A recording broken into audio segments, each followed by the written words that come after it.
The big story this morning, the investigation into the deadly shooting of an unarmed teenager by an Austin police officer. It is sparking a conversation on police force and what is reasonable. Here are the facts as we know. On the record, Officer Jeffrey Freeman is an officer with 10 years on the force. He was called out Monday to Yeager Lane in North Austin for a disturbance described as a black male chasing someone through an apartment complex. Officer Freeman didn't find the suspect, clear the scene, but stayed in the neighborhood.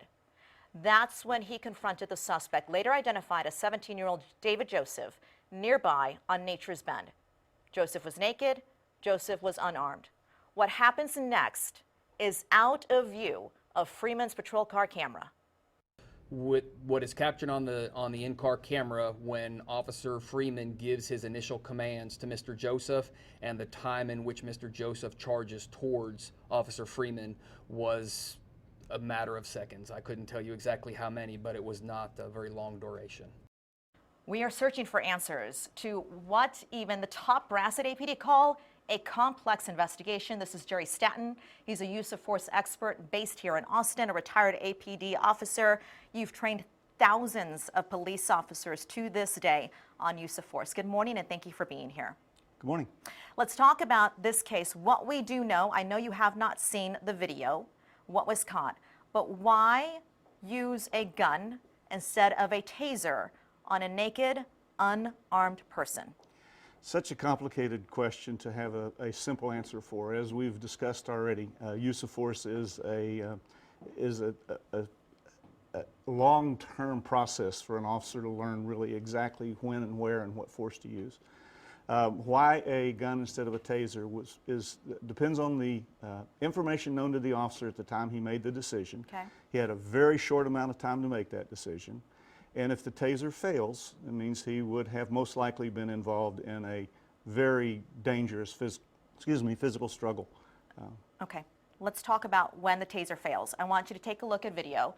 This is an APD video that was taken from a dash cam police car of someone who was called to the scene of a naked man and the police officer who caught this on camera.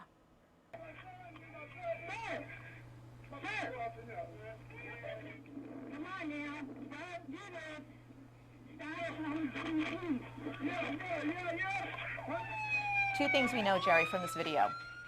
Suspect's naked. The police officer deploys her taser. He takes off the taser prongs and attacks her, fights her. Is this an example of why a taser is not a good use of force? It's a perfect example. Taser is a good tool, but there is no perfect tool. There's no tool that's going to work 100% of the time. Even firearms don't incapacitate people immediately.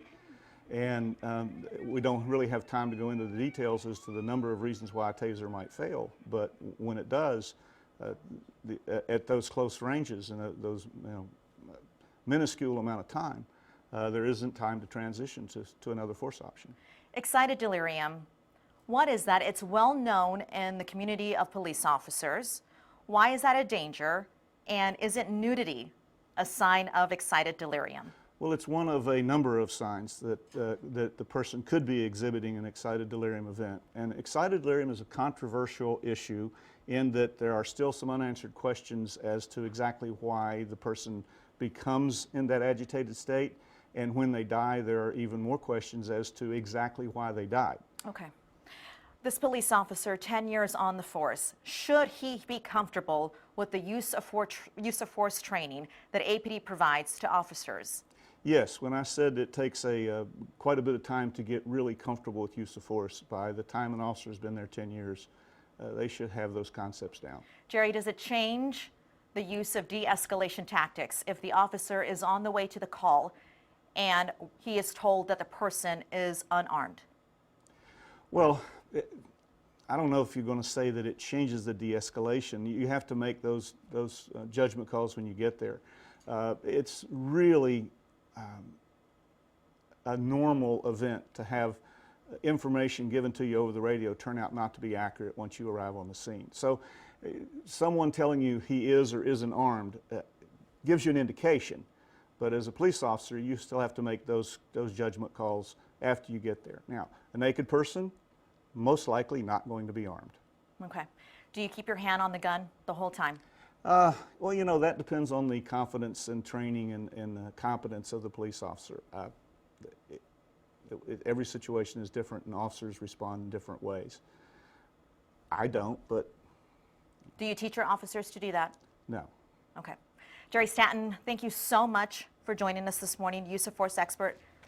I always love talking to you, and I walk away with learning so much more. Thank you once again for your time.